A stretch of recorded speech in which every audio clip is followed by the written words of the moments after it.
జిల్లాల హద్దులు మార్పుపై కమిషన్. కేంద్ర ప్రభుత్వం గడువు ముగిశాక ఏర్పాటు.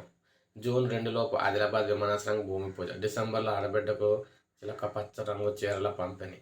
సో మొత్తంగా చూసుకున్నట్లయితే తెలంగాణ వ్యాప్తంగా కేంద్ర ప్రభుత్వం 2027 మార్చి 31 వరకు జిల్లాలు, రెవెన్యూ డివిజన్లు, మండలాలు సరిహద్దులు మార్చవద్దని గడువు విధించిందని, అది ముగిశాక తర్వాత జ్యుడిషియల్ కమిషన్ వేసి సమస్యను పరిష్కరించే ప్రయత్నం చేస్తామని ముఖ్యమంత్రి రేవంత్ రెడ్డి అన్నారు.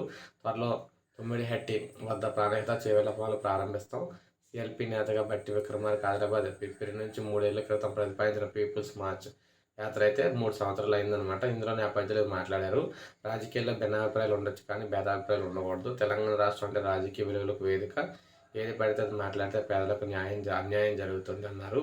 ఇక గత ప్రభుత్వంలో ప్రతిపక్ష పార్టీలకు శాసనసభ బహిరంగ సభలో మాట్లాడే అవకాశం దొరికేది కాదు. కాంగ్రెస్ ప్రభుత్వంలో చేయదు.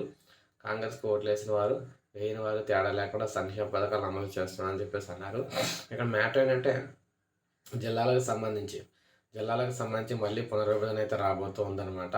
ఎందుకంటే జిల్లాల సరిహద్దుల మార్పులపై కమిటీ అయితే వేయబోతున్నారు. తెలంగాణ వ్యాప్తంగా మళ్ళీ జిల్లాలకు సంబంధించి సరిహద్దులు అయితే మారబోతున్నాయి అన్నమాట. 2027లో ఈ కమిటీ అయితే వస్తుంది. అప్పుడు దీనికి సంబంధించి మళ్ళీ జిల్లాల సరిహద్దులు అయితే మారుస్తూ ప్రభుత్వం అయితే నిర్ణయం తీసుకుంటుంది. సో ఇది మనకి తాజా సమాచారం.